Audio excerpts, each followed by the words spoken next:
할렐루야 수혜바 선교의 이경우 목사입니다.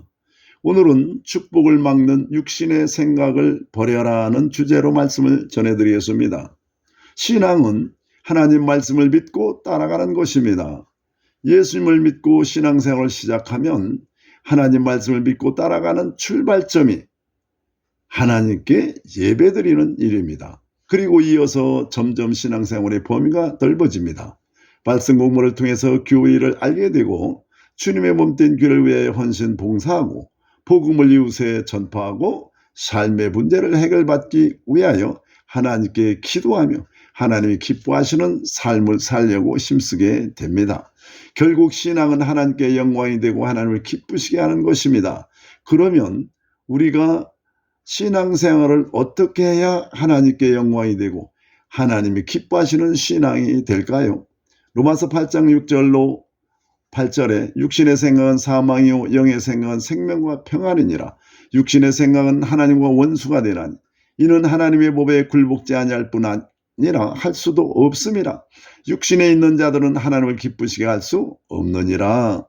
하나님 기뻐하시는 신앙은 신앙 활동은 물론 모든 삶이 육신의 생각이 아닌 영의 생각에서 나와야 한다는 것입니다. 육신의 생각에서 나온 모든 삶은 하나님께 불순종할 수밖에 없기 때문에 하나님께 영광이 되지 못하고 하나님을 기쁘시게 할 수도 없는 것입니다. 그리고 결국은 사망에 이른다는 것입니다. 만일 100% 육신의 생각으로 산다면 예수님을 부인하고 불신할 것입니다. 그러면 구원을 받지 못하고 사망에 이르게 되는 것입니다. 그러면 하나님을 기쁘시게 할 수 없는 육신의 생각은 무엇일까요? 여기서 육신은 살과 뼈와 피가 아니라 죄성이 지배하는 생명체계를 가진 타락한 인간을 의미합니다. 로마서 7장 16절로 18절에 만일 내가 원하지 아니하는 그것을 행하면 내가 이로써 율법이 선한 것을 시인하노니 이제는 그것을 행하는 자가 내가 아니요 내 속에 거하는 죄니라. 내 속 곧 내 육신에 선한 것이 거하지 아니하는 줄을 아노니 원함은 내게 있으나 선을 행하는 것은 없노라. 사도 바울은 로마서 7장에 기록하기를 죄를 이길 수 없음을 탄식하다가 육신에 죄가 있음을 깨닫게 되었습니다. 여기에서 죄는 성경의 복수로 기록된 자범죄가 아니라 단수인 죄성, 곧 죄의 근원을 말합니다. 로마서 5장 12절에 그러므로 한 사람으로 말미암아 죄가 세상에 들어오고 죄로 말미암아 사망이 왔나니 이와 같이 모든 사람이 죄를 지었으므로 사망이 모든 사람에게 이르렀느니라. 여기에서도 죄는 복수인 자범죄가 아니라 단수인 죄성입니다. 죄의 근원인 죄성이 한 사람, 즉 아담으로부터 들어와 모든 인류에게 대물림되었다는 의미입니다. 그러면 죄성은 무엇이며 인간 안에 어떻게 들어왔을까요? 첫인간 아담이 하나님께 불순종하고 사탄의 말을 받아들이자 하나님이 주신 생명인 영은 죽고 사탄의 본성인 사탄의 영이 들어왔습니다. 하나님의 본성은 생명과 의와 사랑인데 사탄의 본성은 죄와 저주와 사망입니다. 인간은 하나님이 창조하실 때 영은 혼을 지배하고 혼은 육체를 지배하도록 창조되었습니다. 그러나 인간은 하나님 말씀에 불순종하여 영이 죽자 사탄의 본성인 죄성이 인간 안에 들어와 인간의 혼과 육체를 지배하게 되어 인간은 부패하고 타락하게 되었습니다. 이와 같이 인간은 하나님의 창조 원리에 의하여 작동하던 생명체계가 무너지고 사탄의 본성, 즉 죄성이 지배하는 생명체계가 되었습니다. 이와 같은 인간을 성경에서 육신이라고 말합니다. 이 육신은 살과 피와 뼈를 말하는 것이 아니라 바로 죄성이 지배하는 생명체계를 가진 인간을 의미합니다. 이 육신을 성경에서 또 다른 표현으로 기록하고 있습니다. 로마서 7장 24절에 오라 나는 곤고한 사람이로다. 이 사망의 몸에서 누가 나를 건져내랴. 로마서 6장 6절에 우리가 알거니와 우리 옛사람이 예수와 함께 십자가에 못 박힌 것은 제 몸이 죽어 다시는 우리가 죄에게 종노릇하지 아니하려 함이니.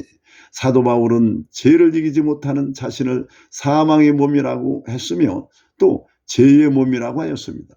그리고 구원 후에 새 사람과 대조하여 옛사람이라고 하였습니다. 그러므로 육신은 하나님께 불순종한 인간에게 들어온 죄성, 사탄의 영, 사탄의 본성이 지배하는 생명체계, 체계를 가진 인간으로 타락한 죄의 몸이며 인간의 본성입니다. 모든 죄를 지으려는 욕망, 즉 정욕이 육신에서 나오며 육신을 지배하는 죄성이 타락한 인간의 인격을 통해서 나타난 것이 자원죄입니다. 이 육신에서 나오는 생명은 사망입니다. 로마서 8장 6절에 육신의 생각은 사망이요. 로마서 8장 13절에 너희가 육신대로 살면 반드시 죽을 것이로되 영으로서 몸의 행실을 죽이면 살리니. 자, 100%의 육신의 생각으로 살면 사망합니다. 곧 지옥으로 갑니다. 예수를 믿고 영이 살아있으면 100% 육신의 생각만으로는 살지 않기 때문에 구원은 받습니다. 그러나 성도일지라도 육신의 생각이 흘러 들어오는 만큼 하나님과 교제가 되지 않으므로 평안과 기쁨을 누리지 못하며 삶 속에 생명의 역사가 나타나지 않고 사망의 요소가 나타납니다. 즉 사망의 어두움의 그림자가 나타납니다. 그러므로 육신의 생각은 하나님과 원수가 되므로 하나님의 법에 굴복지 아니할 뿐만 아니라 할 수도 없어서 하나님께 영광된 삶이 되지 못하며 하나님을 기쁘시게 할 수 없기 때문에 복된 삶이 될 수가 없는 것입니다. 자, 그러면 영의 생각은 무엇일까요? 본문의 육의 생각은 사망이요 영의 생각은 생명과 평안이라고 했습니다.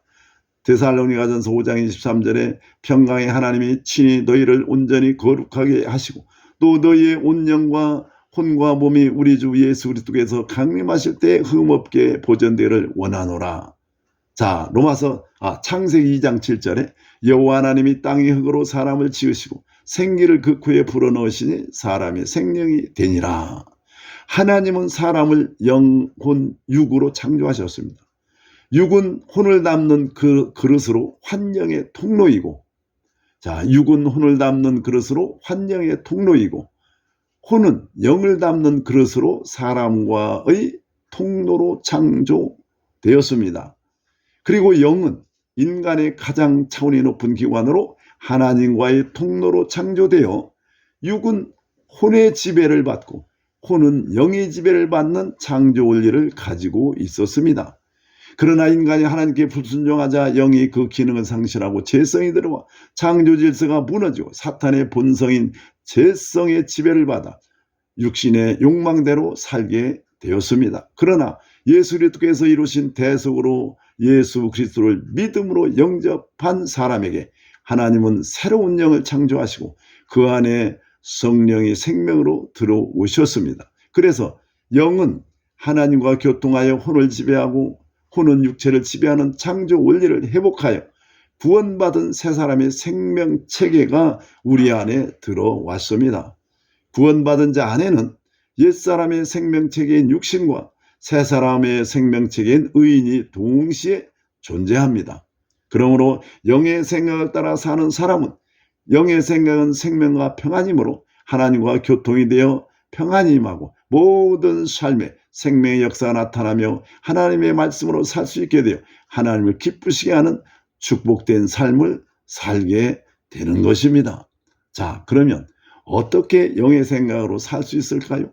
마태복음 16장 24절에 이에 예수께서 제자들이 이르시되 누구든지 나를 따라오려거든 자기를 부인하고 자기 십자가를 지고 나를 따를 것이니라. 예수님을 따른다는 것은 영의 생각으로 산다는 의미입니다. 영의 생각으로 살려면 자기를 부인하고 자기 십자가를 지라는 것입니다. 자기를 부인하고 자기 십자가를 진다는 의미는 로마서 6장 6절에 우리가 알거니와 우리의 옛사람이 예수와 함께 십자가에 못 박힌 것은 제 몸이 죽어 다시는 우리가 제게 종로로 하지 아니하려 함이니. 자기를 부인하고 십자가를 진다는 의미는 죄성이 지배하는 육신, 곧 옛사람을 부인하는 것, 십자가에 못 박는 것, 곧 죽음을 의미합니다. 그런데 예수님이 십자가에서 죽으심으로 우리의 죄값을 대속하여 청산하셨을 뿐만 아니라 죄성이 지배하는 육신, 곧 옛사람과 함께 죽으셨습니다. 함께 죽었다는 것은 연합하여 죽은 것입니다. 곧 예수 죽음이 내 죽음이 된 것입니다. 그러므로 그 사실이 믿어지는 만큼 옛사람의 생각이 작동이 되지 않고 영의 생각이 작동되므로 영의 생각이 흘러나와 생명의 역사가 나타나는 것입니다. 그런데 사도 바울은 고린도전서 15장 32절에서 날마다 죽노라고 말했습니다. 옛사람은 로마서 6절대로 이미 십자가에서 죽었는데 왜 날마다 죽는다고 했을까요? 고린도후서 4장 10절에 우리가 항상 예수의 죽음의 몸에 짊어짐은 예수의 생명이 또한 우리 몸에 나타나게 하려 함이라. 우리 살아있는 자가 항상 예수를 위하여 죽음에 넘겨짐은 예수의 생명이 또한 우리 죽을 육체에 나타나게 하려 함이라. 자, 항상 예수의 죽음을 몸에 짊어진다는 것은 예수님이 우리 옛사람과 함께 죽었다는 믿음을 항상 지킨다는 뜻입니다. 믿음 위에 선다는 것입니다. 그리고 죽음에 넘긴다는 것은 옛사람이 예수님과 함께 죽었다는 믿음이 약해질 때 다시 죽었다는 믿음 위에 서는 것을 의미합니다. 그러므로 사도 바울이 날마다 죽노라고 한 것은 죽음에 넘긴다는 뜻입니다. 자, 사도 바울이 날마다 죽노라고 한 것은 죽음에 넘긴다는 뜻입니다. 그러면 영의 생명이 흘러나와 생명과 평안의 역사가 나타나는 것입니다.